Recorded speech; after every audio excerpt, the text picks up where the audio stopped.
of our refuge. Okay?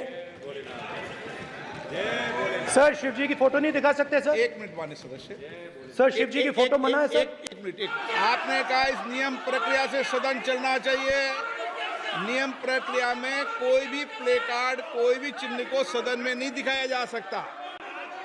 आपने कहा नियम से,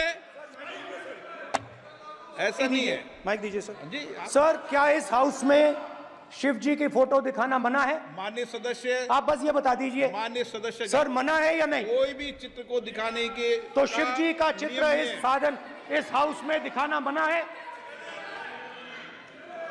यहाँ पे दूसरी चीजों के चित्र दिखाए जा सकते हैं मगर शिव जी का चित्र नहीं दिखा जाया जा सकता। अगर मैं कह रहा हूं कि हमें इनसे प्रोटेक्शन मिली और मैं समझाना चाह रहा हूं कैसे प्रोटेक्शन मिली, आप मुझे चित्र नहीं दिखाने दे रहे हो। इसके बाद मेरे पास और चित्र हैं, मैं सब दिखाना चाहता था। स्पीकर सर, ये चित्र पूरे हिंदुस्तान के दिल में है। एंड जय महादेव। कांग्रेस पार्टी ने शिव जी की फोटो दिखा दी है, गुस्सा हो गए। अब देखिए प्लीज माननीय सदस्य आप तो इस्लाम में भी कहा गया है, मैं पढ़ता हूं। एड्रेस इधर करें। He said, एड्रेस इधर करें माननीय सदस्य। हाँ जी सॉरी, इस्लाम में भी लिखा गया है, कुरान में, मतलब इस्लाम में भी कहा गया है कि डरना नहीं है। और जब इस्लाम में दुआ मांगी जाती है तो दोनों हाथ से, दाएं हाथ से अभय मुद्रा दिखाई देता है। उसके बाद गुरु नानक जी की ओर चलते हैं।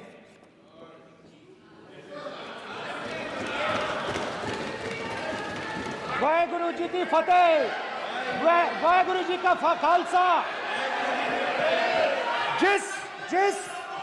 जिस धर्म पर आप हर रोज आक्रमण करते हो, गुरु नानक जी जो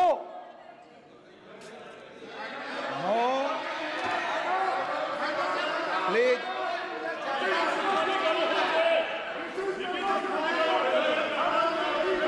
no please please please please please माननीय सदस्य, प्लीज गुरु नानक जी के माननीय चित्र में भी सदस्य, हम इनको इस तरीके से पूछते हैं, आप इस तरीके से टेबल पे मत रखो। सर कहाँ रखूं सर? तरीका ठीक सर कहाँ रखूं? यहाँ रख दूं सर? आप यहाँ मत यहाँ रख रखो। देता हूं सर।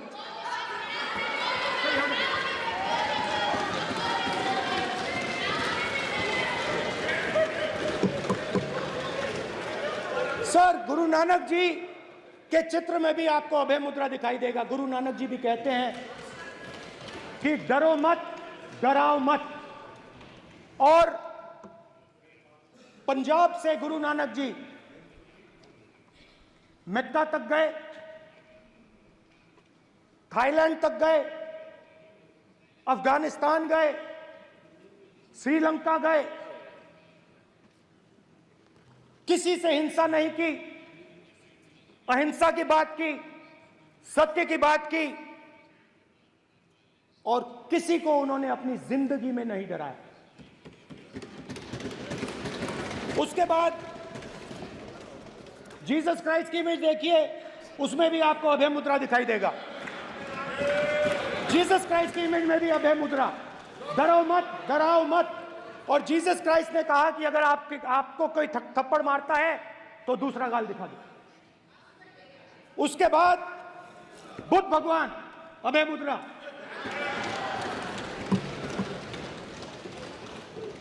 डरो मत, डराओ मत, अहिंसा।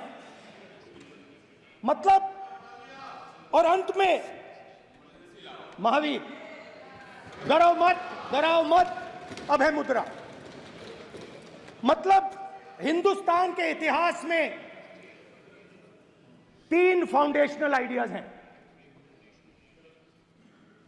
मोदी जी ने अपने भाषण में एक दिन कहा कि हिंदुस्तान ने किसी पर आक्रमण नहीं किया। उसका कारण है क्योंकि यह देश अहिंसा का देश है।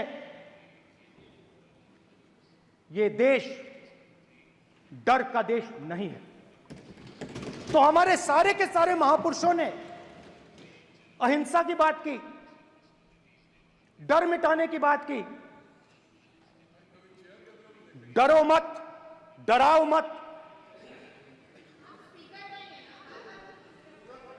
डरो मत, डराओ मत। और दूसरी तरफ शिव जी कहते हैं डरो मत, डराओ मत, अभय मुद्रा दिखाते हैं, अहिंसा की बात करते हैं, त्रिशूल को जमीन में गाड़ देते हैं। और जो लोग अपने आप को हिंदू कहते हैं वो 24 घंटा हिंसा हिंसा हिंसा, नफरत नफरत नफरत, असत्य सत्य असत्य।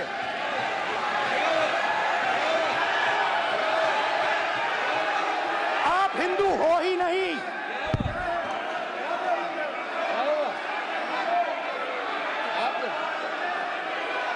Just get me that picture of Shiva. Inside speaker's office. Hindu धर्म में साफ लिखा है सत्य के साथ खड़ा होना चाहिए, सत्य से पीछे नहीं हटना चाहिए, सत्य से नहीं डरना चाहिए।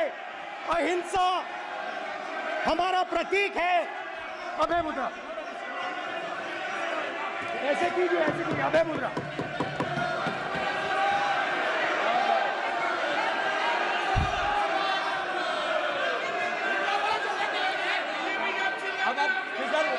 स्पीकर से कोई रूलिंग नहीं आएगा। प्राइम मिनिस्टर भी नोट किए गए। प्राइम मिनिस्टर स्पीकर की तरफ से कोई रूलिंग नहीं आएगा। This will happen. स्पीकर वहां पे कोई नहीं, इट विल रिपीट अगेन। भाई भाई भाई स्पीकर की तरफ से कोई रूलिंग नहीं आ रहा। माननीय ये आप बात समझिए, कोई नहीं बोल रहा। आप बात समझिए। ये इसलिए चिल्ला रहे हैं क्योंकि तीर जाके दिल में लगा है, दिल में जाके तीर लगा है, इसलिए ये चिल्ला रहे हैं। नहीं तो चुप हो गए। देखिए स्पीकर साहब चुप हो गए सब।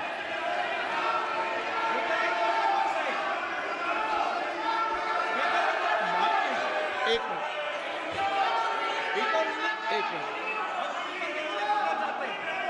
माननीय आप प्रतिपक्ष के नेता हैं, किसी की भावनाओं को ठेस नहीं पहुंचे। सर मुझे चर्चा बोलने में दीजिए। ध्यान रखना चाहिए। ये जो ये विषय बहुत गंभीर है। पूरे हिंदू समाज को हिंसक कहना ये गंभीर विषय है। बीजेपी को आपको नहीं, नरेंद्र मोदी जी पूरा हिंदू समाज नहीं है, बीजेपी पूरा हिंदू समाज नहीं है, आरएसएस पूरा हिंदू समाज नहीं है। ये ठेका नहीं है बीजेपी का। माननीय अध्यक्ष जी, शोर शराबा कर इतने बड़े वाकया को छिपाया नहीं जा सकता। विपक्ष के नेताजी ने कैटेगोरिकली कहा है कि जो अपने आप को हिंदू कहते हैं वो हिंसा करते हैं। मैं फिर से रिपीट करना चाहता हूं, उनका वाक्य था जो अपने आप को हिंदू कहते हैं वो हिंसा की बात करते हैं, हिंसा करते हैं। मान्यवर, इस देश में शायद इनको मालूम नहीं है, करोड़ों लोग अपने आप को गर्व से हिंदू कहते हैं, गर्व से हिंदू कहते हैं। क्या वो सभी लोग हिंसा की बात करते हैं, हिंसा करते हैं? हिंसा की भावना को किसी धर्म के साथ जोड़ना और इस सदन में और संवैधानिक पद पर बैठे हुए व्यक्ति ने, मैं मानता हूं मान्यवर, उन्होंने इसकी माफी मांगनी चाहिए। मान्यवर, मैं उनको एक गुजारिश भी करना चाहता हूं कि इस्लाम में अभय मुद्रा, इस पर इस्लाम के विद्वानों का मत एक बार वो ले ले। गुरु नानक साहब की अभय मुद्रा पर एसजीपीसी का मत वो ले ले। और मान्यवर, अभय की बात तो इनको करने का कोई अधिकार नहीं है। आपातकाल में पूरे देश को इन्होंने भयभीत करा, लाखों लोगों को जेल में डाला।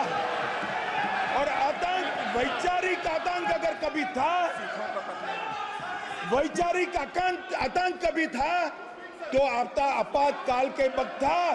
और मान्यवर, दिल्ली में दिन दहाड़े हजारों सिख भाइयों का कत्लेआम उनके शासन में हुआ। आज वो भय की बात कर रहे हैं। मान्यवर, मेरा आपसे आग्रह है कि श्री राहुल गांधी, नेता प्रतिपक्ष, पहला भाषण होने के बावजूद माफी मांगनी चाहिए। न केवल सदन, पूरे देश की माफी मांगनी चाहिए। अगर आप हिंदू धर्म के जो महापुरुष हैं, महापुरुष छोड़िए, अगर आप शिव जी को देखें तो क्या हो रहा है सर?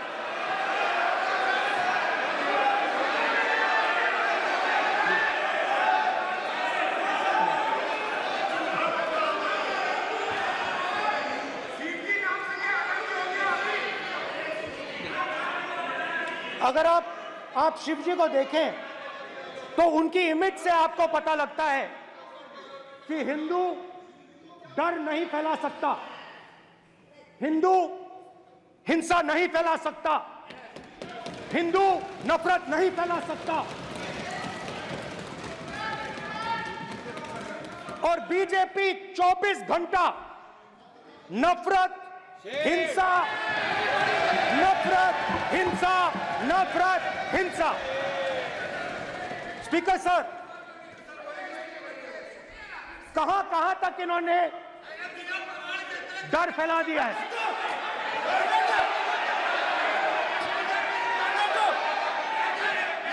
प्लीज सर, कहां तक इन लोगों ने डर फैला दिया? मैं आपको अयोध्या से शुरू करता हूं। सर नमस्कार, अयोध्या ने आपको मैसेज भेजा, अयोध्या ने राम भगवान, मेरा व्यवस्था का सवाल है।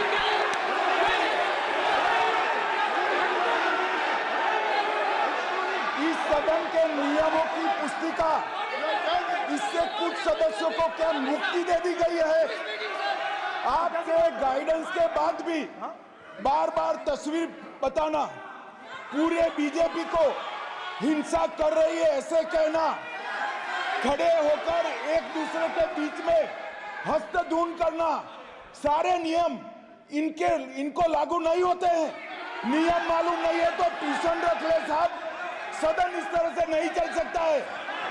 ये सदन, मेरा आपसे आग्रह है कि ये सदन ऑर्डर में रहना चाहिए, नियमों के अनुसार रहना चाहिए। ये हम सभी सदस्यों का आपसे विनंती है। स्पीकर सर, एक मिनट प्लीज। सर मेरा सवाल है सर, इस माइक का कंट्रोलर किसके हाथ में? प्लीज बैठिए सर ये ऑफ होता है, प्लीज बीच में माने हो बैठिए जाता है। प्लीज। ये बार कई बार विषय उठ गई और बहुत गंभीर, और माननीय सदस्य, आप प्रतिपक्ष के नेता हैं, आप सदन के बाहर भी ये बात कहते हैं कि माइक बंद कर देते हैं। मैंने कई बार आग्रहपूर्वक किया कि आसन पर इस तरीके का आरोप नहीं लगाएं। नो प्लीज, बात सुनिए। आसन पर सभी दल के, प्लीज, आसन पर सभी दल के लोग बैठते हैं और सभी दल के लोग सभापति तालिका पे हैं, और सब जानते हैं कि एक व्यवस्था होती है, जिस भी माननीय सदस्यों को आग्रह किया जाता है बोलने का वो बोला जाता है, और जिसको आग्रह नहीं किया जाता उसका माइक चालू नहीं होता। आप बोलने के लिए खड़े हैं। आपका माइक कभी बंद नहीं हुआ, कभी बंद नहीं हुआ। आप अगर आसन में जो भी विराज रहे हैं वो अगर आपका नाम नहीं पुकारते हैं तब माइक चालू नहीं होता। ये व्यवस्था हमेशा इस सदन की रही है, पुराने में भी और नए में भी। बिल्कुल आपकी रिस्पेक्ट करता हूं स्पीकर सर, मगर मेरे भाषण के बीच में सच्चाई ये है कि माइक ऑफ हो जाता है। मैं क्या करूं, हो जाता है वो। अब आपने देखा मैंने अयोध्या शब्द यूज किया और माइक ऑफ हो गया। नो,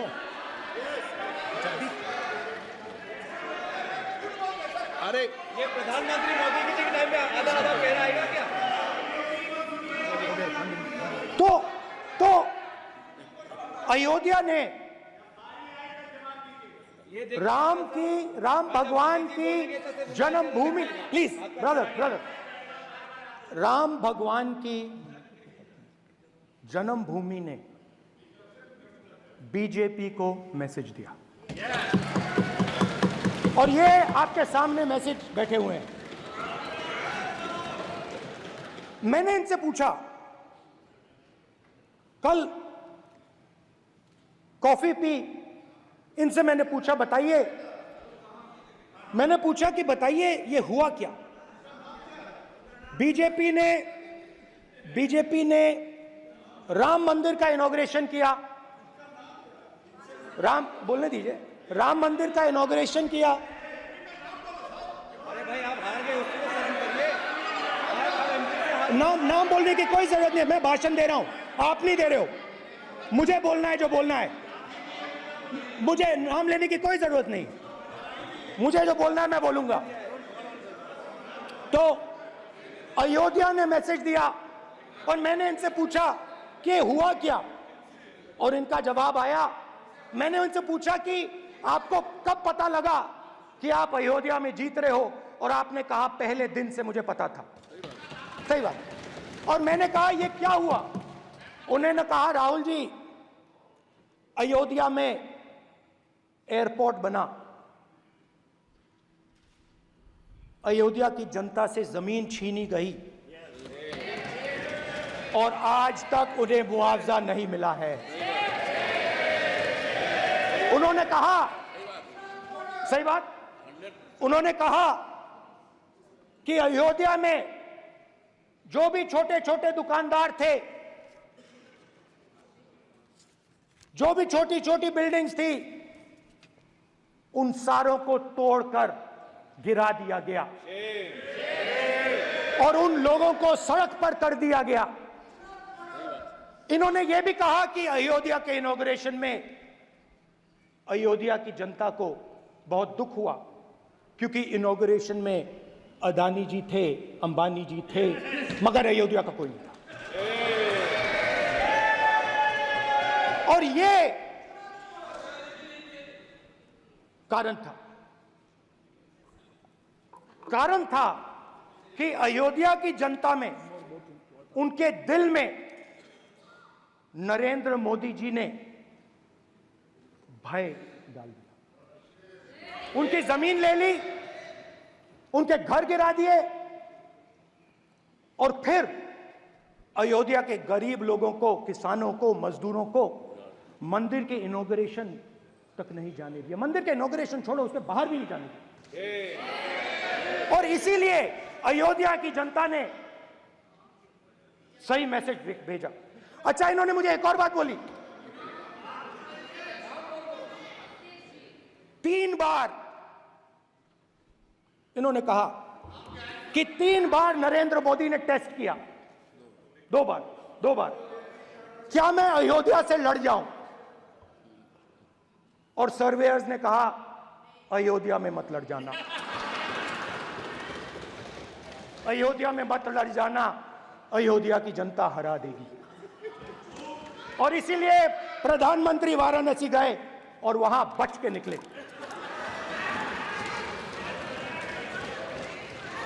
तो अयोध्या की जनता को डराया, पूरे देश को डरा दिया। मैं आपको बताता हूं, आज सुबह में आया, राजनाथ सिंह जी ने मुस्कुरा के मुझे नमस्ते की, और मोदी जी बैठे हैं, मुस्कुराहट नहीं, सीरियस, नमस्ते भी नहीं करते। कहीं मोदी जी ना देख लें, प्रॉब्लम हो जाएगी। वही कहानी गडकरी जी की है, सच्चाई है। अरे भाई, अयोध्या की जनता को छोड़ो, ये तो बीजेपी वालों को डराते हैं।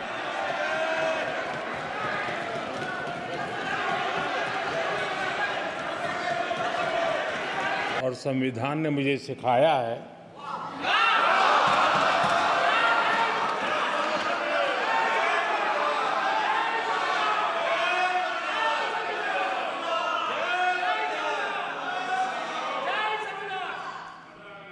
कि मुझे विपक्ष के नेता को गंभीरता से लेना चाहिए।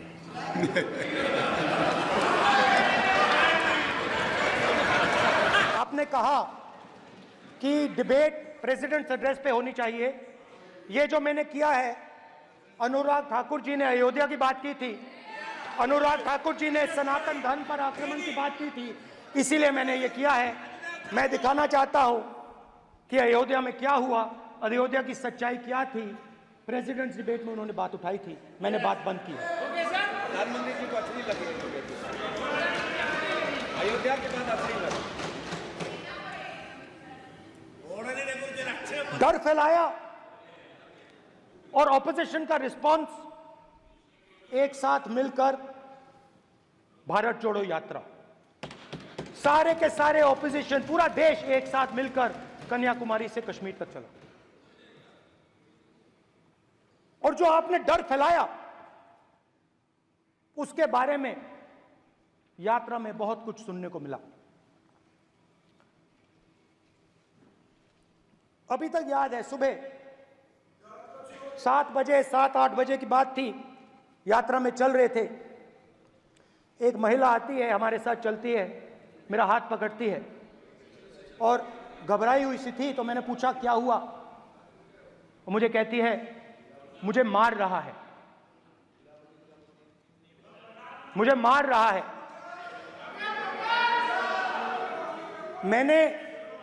मैंने पूछा कौन मार रहा है,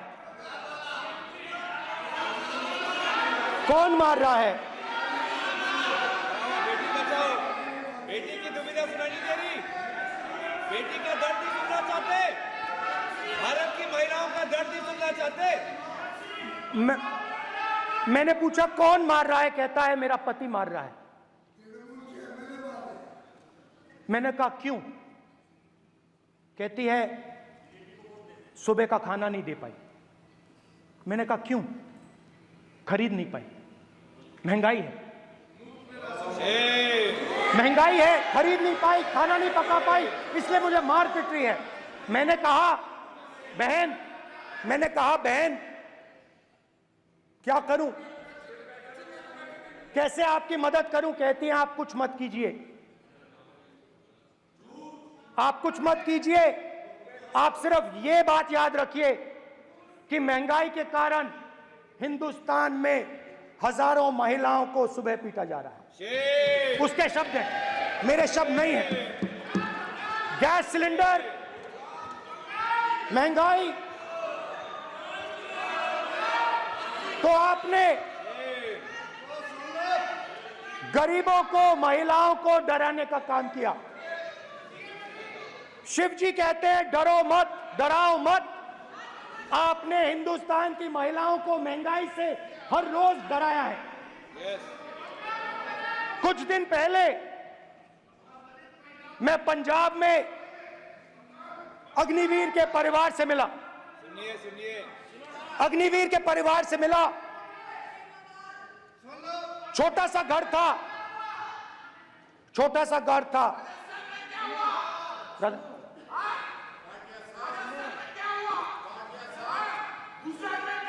छोटे से घर में अग्निवीर शहीद हुआ, लैंडमाइन ब्लास्ट में शहीद हुआ। मैं उसे शहीद कह रहा हूं, मगर हिंदुस्तान की सरकार उसे शहीद नहीं कहती है। नरेंद्र मोदी उसे शहीद नहीं कहते हैं, नरेंद्र मोदी उसे अग्निवीर कहते हैं। उस घर को पेंशन नहीं मिलेगी, उस घर को कॉम्पनसेशन नहीं मिलेगी, शहीद का दर्जा नहीं मिलेगा। और बेचारे बैठे हुए थे, 3 बहनें थी, एक साथ बैठी हुई थी, रो रही थी। आम जवान को पेंशन मिलेगी, जरूर दुख होगा, मगर हिंदुस्तान की सरकार आम जवान की मदद करेगी। मगर अग्निवीर को जवान नहीं कहा जा सकता। अग्निवीर यूज एंड थ्रो मजदूर है। और आप उससे कहते हो, उसको आप 6 महीने की ट्रेनिंग देते हो, 6 महीने की ट्रेनिंग देते हो। दूसरी तरफ चाइना के जवान को 5 साल की ट्रेनिंग मिलती है, राइफल लेकर उसके सामने खड़ा कर देते हो, उसके दिल में भय पैदा करते हो। एक जवान और दूसरे जवान के बीच में फूट डालते हो कि एक को पेंशन मिलेगी, एक को शहीद का दर्जा मिलेगा, दूसरे को नहीं मिलेगा, और फिर अपने आप को देशभक्त कहते हो। ये कैसे देशभक्त हैं?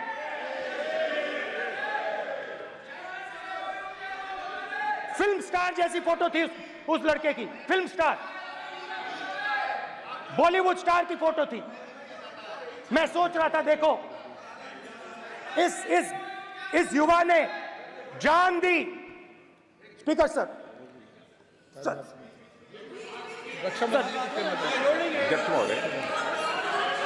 अध्यक्ष महोदय, एक आदमी सब पर भारी।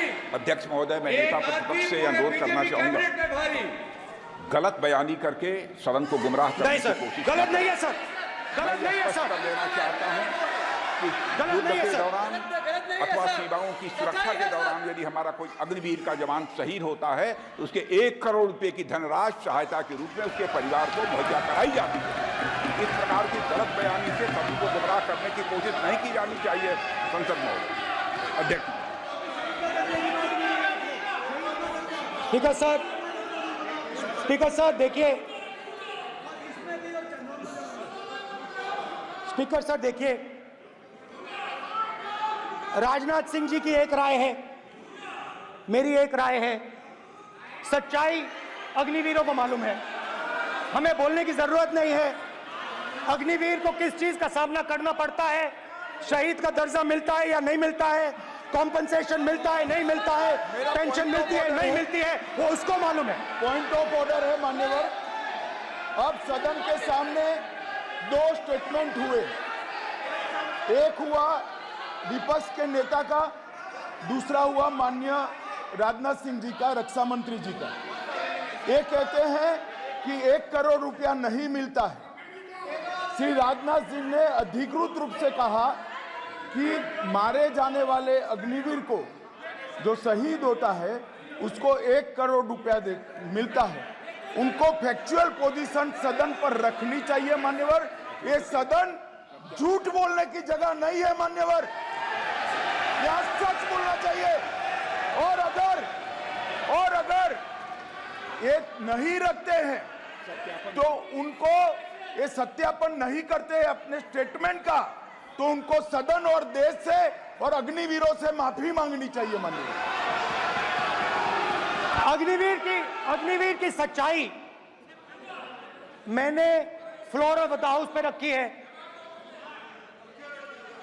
और राजनाथ सिंह जी ने भी कहा है, जो रियलिटी है वो हिंदुस्तान की सेना को मालूम है, वो अग्निवीरों को मालूम है। उनके कहने से या मेरे कहने से कोई फर्क नहीं पड़ता, सच्चाई तो उनको मालूम है, उनको मालूम है सच्चाई कौन बोल रहा है। स्पीकर सर, और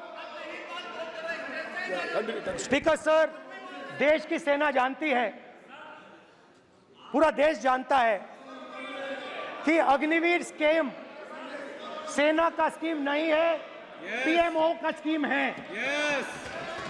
और पूरी सेना जानती है कि स्कीम प्राइम मिनिस्टर का ब्रेन चाइल्ड था, स्कीम सेना का ब्रेन चाइल्ड नहीं था। जैसे जैसे नोटबंदी की गई वैसे ही आर्बिट्री तरीके से। अध्यक्ष महोदय,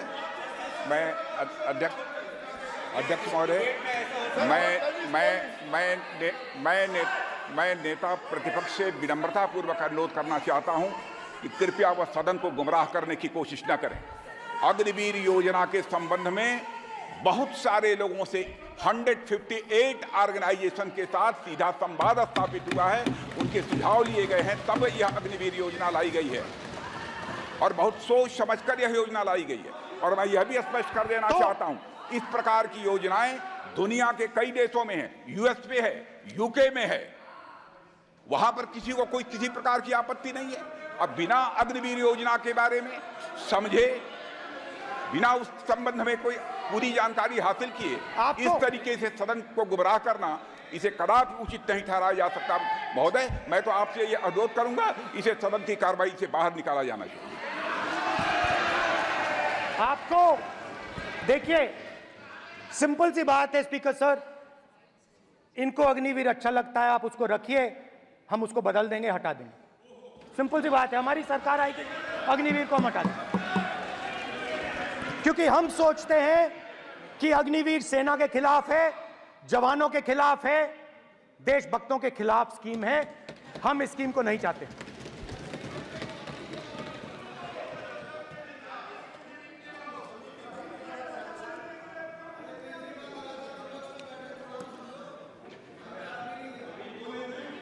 पहली बार हिंदुस्तान की हिस्ट्री में जनता से स्टेट्स छीने गए हैं। जम्मू कश्मीर लद्दाख से आपने पहली बार स्टेट छीना है। मणिपुर को आपने सिविल वॉर में डुबा दिया है। मणिपुर को आपने और आपकी योजनाओं ने, आपकी पॉलिटिक्स ने जला दिया है। और आज तक हिंदुस्तान के प्रधानमंत्री मणिपुर नहीं गए हैं। ऐसा लगता है कि मणिपुर हिंदुस्तान का प्रदेश नहीं है। प्रधानमंत्री के लिए मणिपुर स्टेट ही नहीं है। मणिपुर में सिविल वॉर हो ही नहीं रही है। और एक बार बयान दिया हमने, मतलब प्रेशर लगाया, हम गए, हमने प्रधानमंत्री से कहा एक मैसेज दे दीजिए, मणिपुर चले जाइए, जनता की वहां रक्षा कीजिए। नहीं,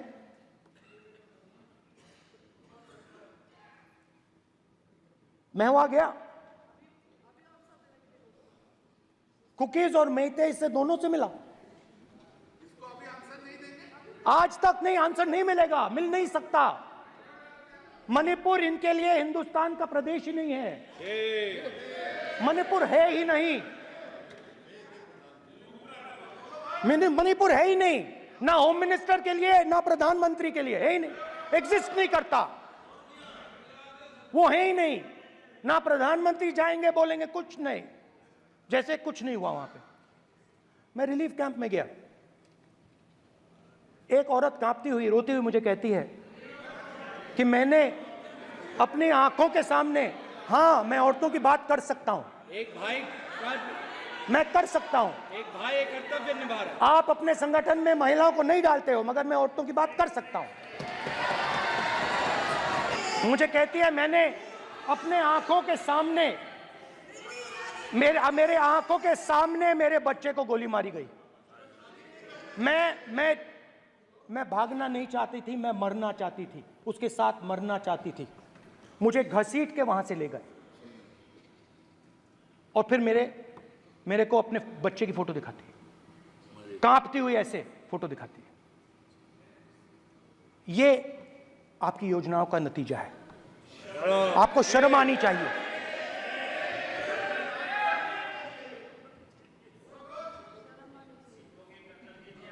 एक दिन प्रधानमंत्री 8 बजे कहते हैं, पता नहीं फाइन ट्यूनिंग हो गई भगवान के साथ, डायरेक्ट मैसेज भगवान। सर ने बोला है, सर प्रधानमंत्री ने ये बोला है, ये मैं नहीं बोल रहा हूं। प्रधानमंत्री ने बोला है कि मेरा डायरेक्ट कनेक्शन है भगवान के साथ। मैंने नहीं बोला, मैंने नहीं बोला।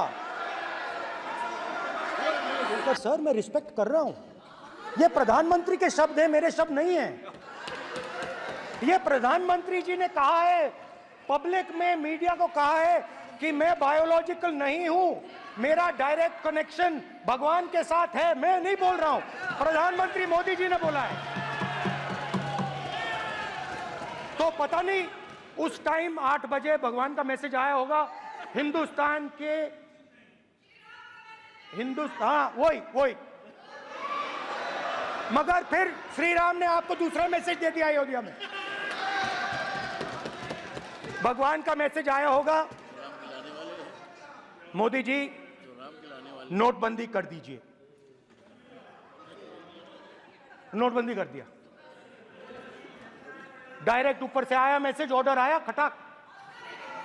और अलग अलग ऑर्डर आते हैं। अदानी जी वाला ऑर्डर आता है, बंबई एयरपोर्ट अदानी जी को ऊपर से ऑर्डर आता है, खटाखट ऑर्डर आते हैं। तो नोटबंदी कर दी। स्मॉल और मीडियम बिजनेसेस जो हैं, जो हिंदुस्तान की रोजगार की रीढ़ की हड्डी है, बैकबोन है, उड़ा दिया, खत्म कर दिया। आज नतीजा यह है कि ये जो भी करना चाहे करें, हिंदुस्तान के युवाओं को रोजगार नहीं मिल सकता। Job creation backbone is broken, finish, खत्म। नोटबंदी की, गलत जीएसटी लागू की, उड़ा दिया। अब मैं सोचता हूं, पहले मैं सोचता था ये पता नहीं कैसे हुआ, अब मैं समझता हूं कि ये अदानी जी, अंबानी जी जैसे लोगों के लिए किया गया।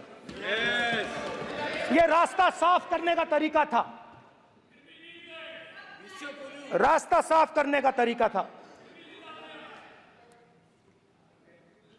इनकम टैक्स डिपार्टमेंट उनके पीछे पड़ा रहता है। जीएसटी, डिमोनेटाइजेशन, 24 घंटा उनको तंग करते हैं। उनके कैश फ्लो को रिस्ट्रिक्ट करने की कोशिश करते हैं, कैश फ्लो को क्रश करने की कोशिश करते हैं कि वो परे हट जाएं और अरबपति उनकी जगह ले लें। आप किसी भी छोटे व्यापारी से पूछ लो, किसी भी स्मॉल मीडियम बिजनेस ओनर से पूछ लो, ये आपको बता देगा।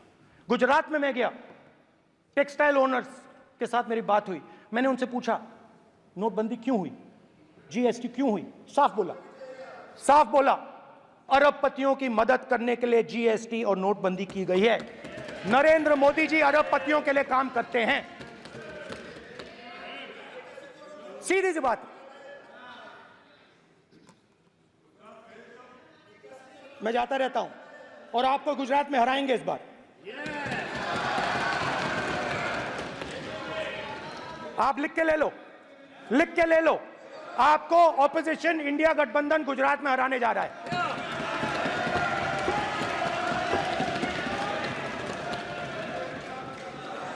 किसानों को डराने के लिए लैंड एक्विजिशन बिल जो हम लाए थे, उनकी जमीन की रक्षा करने के लिए, उनको सही कॉम्पनसेशन देने के लिए, उसको आपने खत्म कर दिया। यहां कोशिश की, कर नहीं पाए तो स्टेट्स में खत्म कर दिया। हर स्टेट में आपने खत्म कर दिया है। अगर आप जानते नहीं हो, चेक कर लो। हर स्टेट में, हर भाजपा की स्टेट में खत्म कर दिया।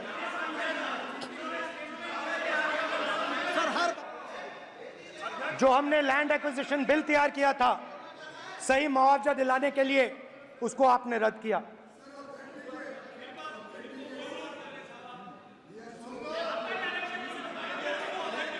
विल ऑथेंटिकेट कर देंगे, ऑथेंटिकेट कर देंगे। हम ऑथेंटिकेट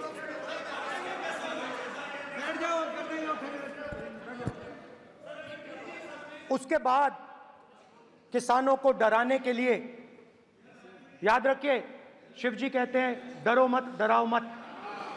किसानों को डराने के लिए आप 3 नए कानून लाए। प्रधानमंत्री ने उनसे कहा कि ये आपके फायदे के कानून हैं। सच्चाई थी कि वो अदानी जी, अंबानी जी के फायदे के कानून थे।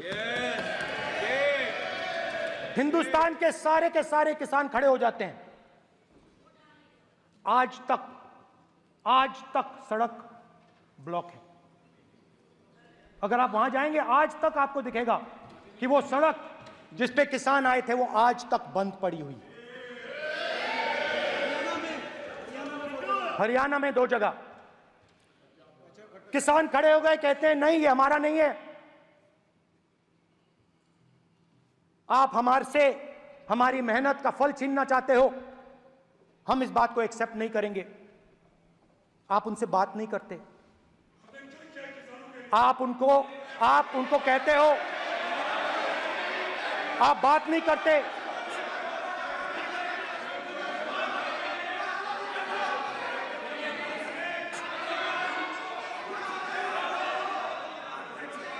आप बात नहीं करते, आप गले नहीं लगते, आप उन्हें आतंकवादी कहते हो।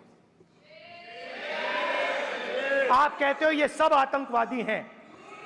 झूठ नहीं है, झूठ नहीं है, सच है, सच है। ये स्टेटमेंट करे कि हम कहते हैं कि किसान आतंकवादी है, तो कैसे सदन में चल सकता है मान्यवर? आप एक तरफा नियमों के ऊपर जाकर उनको रियायत दे रहे हो मान्यवर।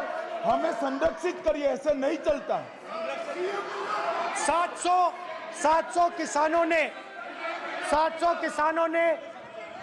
700 किसान शहीद हुए। हमने इस हाउस में कहा कि किसानों के लिए मौन होना चाहिए, आपने मौन नहीं होने दिया। आपने कहा ये किसान नहीं है, आपके मुताबिक ये किसान नहीं थे, ये आतंकवादी थे। देखिए आपकी आयलाएं सिर हिला रही हैं, वो भी सहमत हैं, कौर जी सहमत हैं। देखिए हमारी जरूरत नहीं है, वो सहमत हैं आपसे, वो सहमत हैं। किसानों ने मांगा क्या? स्पीकर सर, किसानों ने मांगा क्या? किसानों ने सिर्फ ये कहा कि अगर 16 लाख करोड़ रुपए अरबपतियों का कर्जा माफ हो सकता है तो हमारा भी थोड़ा सा कर दीजिए। किसान ने यह कहा कि हर प्रोडक्ट के लिए सही प्राइस मिलती है, हमें भी एमएसपी दे दीजिए। और आप लोगों ने कहा किसान का कर्जा माफ नहीं होगा और एमएसपी नहीं मिलेगी। आज भी एमएसपी पर खरीद जारी है माननीय अध्यक्ष महोदय, ये गलत बयानी कर रहे हैं। ये सत्यापित करें इसको कि एमएसपी पर खरीद नहीं हो रही, ये सत्यापित करें माननीय अध्यक्ष महोदय। एमएसपी जब मैं brother speaker sir, MSP with legal guarantee, Speaker sir. The issue is MSP with legal guarantee, not just MSP. MSP is being given. The issue is Kisans want MSP with legal guarantee, which you are not ready to give them. तो किसानों में आपने डर डाला, भय डाला, महिलाओं में महंगाई, गैस सिलेंडर, सेना में अग्निवीर, हर व्यक्ति के लिए आप लोगों ने भय का कोई ना कोई पैकेज दिया, गिफ्ट दिया, तोहफा दिया। स्टूडेंट्स की बात करते हैं। जो आप 2000 साल पहले की बात करते हो, थोड़ी सी भविष्य की भी बात कर देते हैं, इंडिया के फ्यूचर की बात कर देते हैं। रोजगार तो आपने खत्म कर दिया, नोटबंदी, जीएसटी, जो आपने स्मॉल एंड मीडियम बिजनेसेस थे उनको खत्म करके, युवाओं को आर्मी में अपॉर्चुनिटी मिलती थी, अग्निवीर उनके लिए आपने दे दिया, वो खत्म कर दिया, रास्ता ब्लॉक कर दिया। पब्लिक सेक्टर को आप प्राइवेटाइज करते हैं, वो रास्ता बंद कर दिया। और अब एक नया फैशन निकला है, नीट।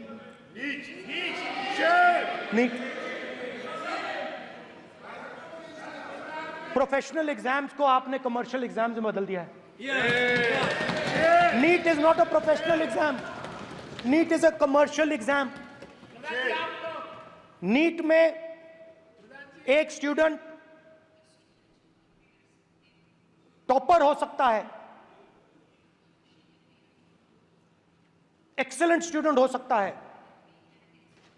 मगर अगर आप उसके पास पैसा नहीं है मेडिकल कॉलेज में नहीं जा सकता। सिंपल सी बात है।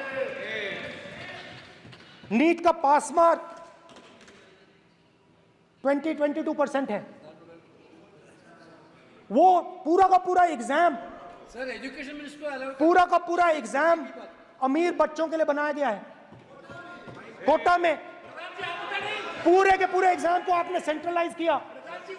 हजारों करोड़ रुपए बन रहे हैं, हजारों करोड़ रुपए बन रहे हैं।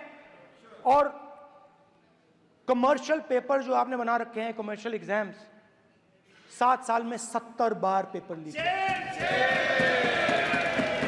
प्रेसिडेंट्स एड्रेस में ना नीट की बात होगी, ना अग्निवीर की बात होगी, ये बातें नहीं होंगी। और हमने कहा, हम स्पीकर सर, हमने कहा कि एक दिन का डिस्कशन अलाउ कर दीजिए। हम आपके साथ खड़े होकर इसको रिजॉल्व करना चाहते हैं। इंस्टीट्यूशनल फेलियर है, हम आपकी मदद करना चाहते हैं, रिजॉल्व करना चाहते हैं। सरकार कहती है नहीं, डिस्कशन नहीं होगा। भविष्य का डिस्कशन हो ही नहीं सकता। तो ये हालत है।